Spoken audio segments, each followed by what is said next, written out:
Welcome back, and thank you for still tuning in with us. So let's talk about running a large company. That is certainly no easy feat. It often comes with stressful challenges that require constant attention. Naturally, everyone has their own unique approach to balancing life, including these leaders in the technology industry. Let's see. Jack Dorsey, X's former CEO, spends 2 hours a day meditating. He also said that he was able to manage the stress of running 2 companies at once by implementing a strict health schedule, including walking 7 kilometers to work. This lifestyle helped him to stay calm and clear-headed at work. CEO of contemporary Amperex Technology, Robin Zhang, takes a power nap in his office every day. It's a positive habit indeed, as a short nap of 20 to 30 minutes can improve focus and reduce fatigue. Now, Tesla and SpaceX CEO in an interview once said he used to have a bad habit in which he always spent the first 30 minutes after waking up to check his email. But he changed that habit by exercising at least 20 minutes after waking up to maintain his physical and mental health. So we have seen in the previous story, high pressure and demands are not just limited to big companies. How crucial is mental health in the startup ecosystem? We know that this is the rise of the startups. Now, to dive into this, we have angel impact investor Stephanie Hermawan with us today. Hi, Steph. Thank you for coming by to see today again. Hi. Yeah, so very interesting when we see a lot of startups in Indonesia as well. But we want to know, why is this mental health very crucial for especially the ones that are leading the startup? Very important because they're based on data, right? So worldwide, actually 72% entrepreneurs in the world suffer from mental health issues. Okay. The world population, depression is about 15%. Meaning entrepreneur or not entrepreneur is 15% suffer from depression. Generally. Entrepreneurs suffer depression 30%. So it's double. And then suicide rate for entrepreneurs is double than regular people.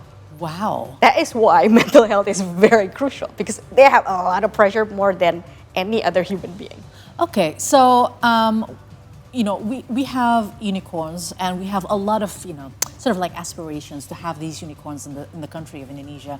But what is the trend right now? Because to be a unicorn certainly is not an easy thing. It is not an easy thing, because actually unicorn, you have to fit to a certain criteria if you want to play the unicorn game, right? Because unicorn is expected to be hyper growth, because VC expect high return, hyper growth return. In order for you to be hyper growth, you have to be high tech and asset light, right? But in Indonesia, Southeast Asia, how many of the entrepreneurs or companies are actually high tech? The real high tech companies, actually high tech technologies, AIs or whatever it is, the past 20 years is actually created in Silicon Valley, India, maybe the closest is China or South Korea. So Indonesia is not yet there. Southeast Asia is not there yet. Southeast Asia, in fact. So a lot of the companies here are tech enabled, right? That's why now the rise is the rise of the zebra, because zebra is a totally different animal. What is zebra? Zebra are into sustainable growth, they're impact focused, and they're into cash flow and EBITDA positive. If you think about it, unicorn, they're just chasing hypergrowth at all costs. At all costs, meaning even the cost of their mental health. Right? Wow. Even at the cost of profit or cash flow. That's why a lot of companies dying in the middle, or they just pretend to be unicorn, and then they're not actually healthy company. And then they just, die. Okay, wait a minute. So you're saying that, unicorns are very, very clear. They want the valuation, they want the profit, right? Yes. But what about the zebra? They only want valuation based not on real business fundamentals, but it's the hyper growth, and they're measured by usership of user acquisition normally, right? How many app download do you have? Right. But zebra, they care about user success. So it means the pressure for zebras are actually higher or lower compared to unicorns? It's actually higher because a lot of the Asian startups is actually not actual unicorn. So they have to pretend to be somebody else. Right. So they're like other animals trying to be unicorn. Okay, so what does a CEO of a startup company needs to do in order to, achieve their objective, be it a unicorn or a zebra? Let's talk about zebra then. Yeah. So actually, any entrepreneurs, if you ask me, right, what is the number one startup challenge? For a lot of people think, oh, they are hard to scale, premature scaling, blah, blah, blah. Actually, their number one startup challenge right now is actually they don't know who they are.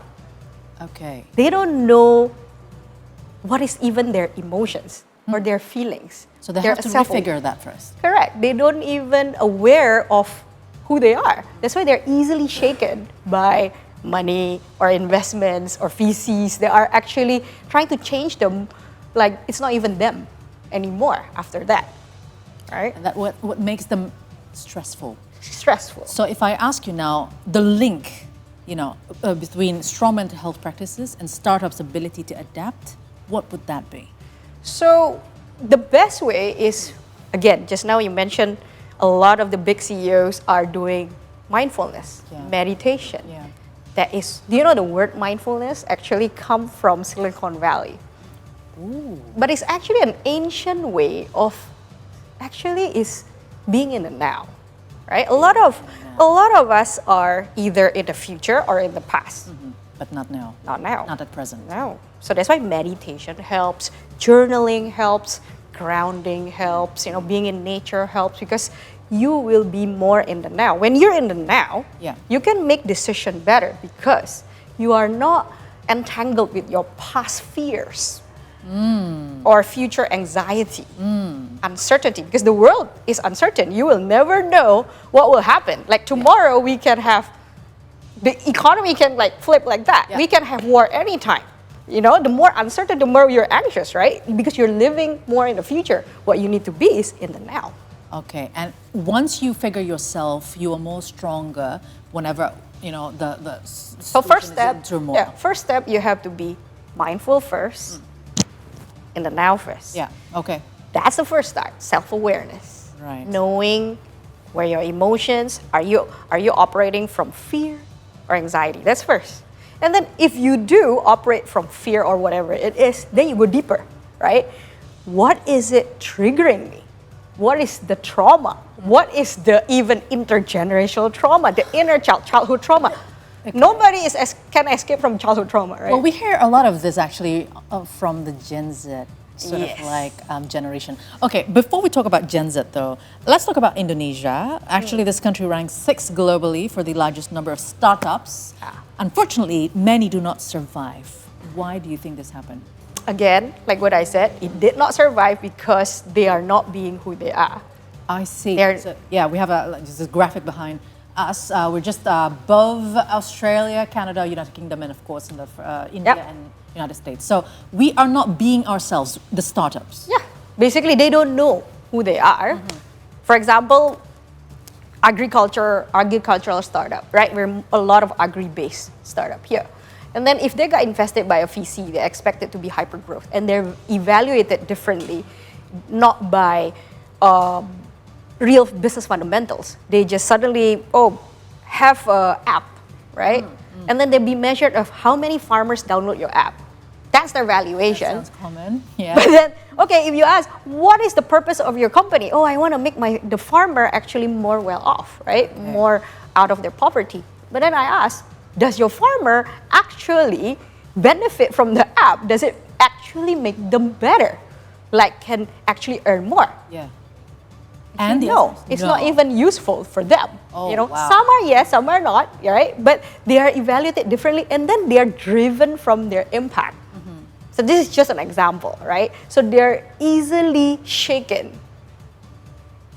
All right. So you were an entrepreneur. I mean, now you are an angel investor, and you're looking at impact, sort of like companies. So how do investors like you expect and pressures affect the mental health of startup founders when you're looking into a company and you think, should I invest in this company? And then you look at So I have 3 criteria when I want to invest in a company, right?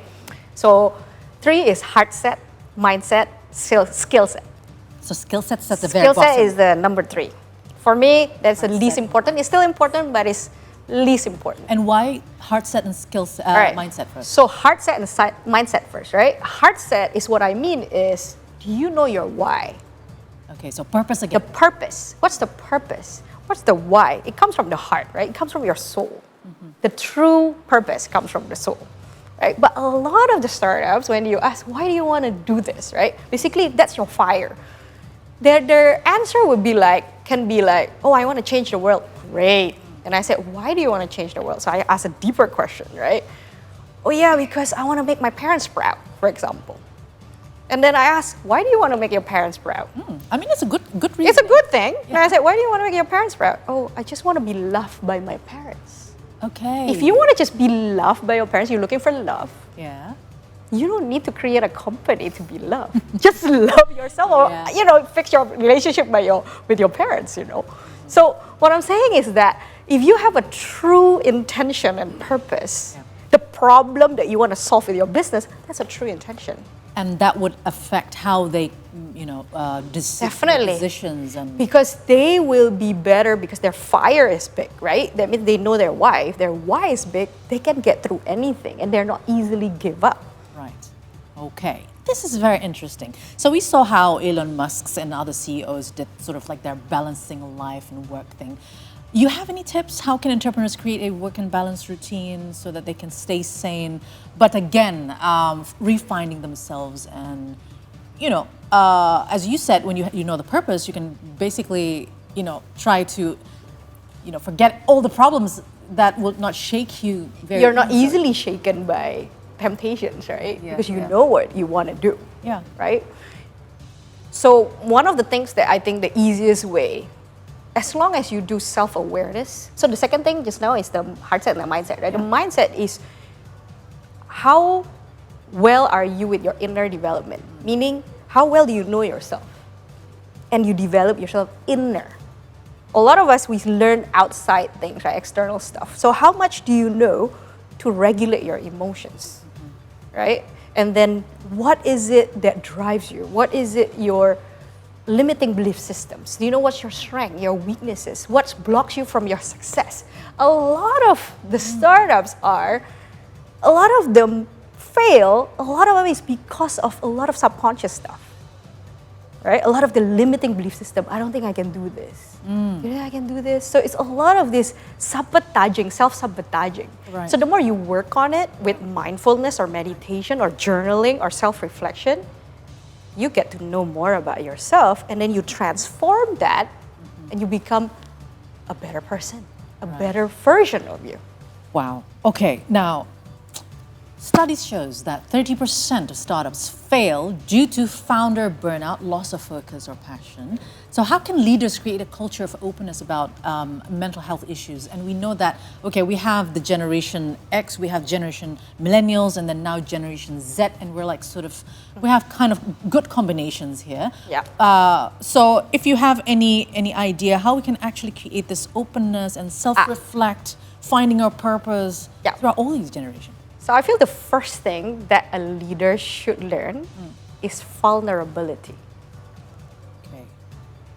Can you be vulnerable about how you feel even to your team, even to yourself first? Do it to yourself first. Can you really be honest about how you feel about this? Are you feeling stress? Are you feeling a lot of fear, anxiety? A lot of us, we suppress this emotion, right? And what happens if an energy is being suppressed? It will blow up. And it will blow up. If it blow up, you will projecting that thing to your team. You get angry, you become an angry boss, because I used to be like that, So this is coming from your my own experience. Yeah. And then I transformed myself, right? And then I got depression actually before I knew about this, and I find my life purpose, and then that's how I changed. So knowing where you want to go, and then where you want to transmute the emotions and the limiting belief systems, I think that's the most important thing. Okay. Now, how aware are startups in Indonesia, maybe in Southeast Asia, aware of this zebra vibe, or from unicorn to zebra now? So, a company that has a purpose, impact, not only finding, the growth and all that, aiming for that, but also having the impact socially, sustainably, and other good causes. Yeah, I'm not getting that. So how aware are we, all the startups? About the mental health? Yeah, about the zebra. Oh, about the zebra. Yeah. So I think in America, they start to already knew about this because I heard about the zebra movement in Silicon Valley, actually, in the SoCap, Social Capital Conference in San Francisco, 7 years ago. 7 years ago. Because the unicorn then in the West or in Silicon Valley is older than us, right? The unicorn game, they've been playing it for 20 years. The unicorn is already big, like Google, for example. They're big, they're mature already. In Asia, it's only the past 10 years. So we just came out of a unicorn bubble. So suddenly now, even the VCs now looking for cash flow positive or EBITDA positive company now. They start to realize, oh yeah, they don't have this unicorn anymore here, right? So right now, there is a shift already. Okay, so your last message for all these startups? My last message is, the most important thing is just now is about finding yourself, right? Okay. So my message is to the founders, is find yourself first before you found anything. Okay. I think that's my message to everyone. If they want to found anything, find yourself. It starts from you. Okay. So all CEOs, listen to Stephanie here, all right? And I thank you so much for speaking for C today here, in the studio.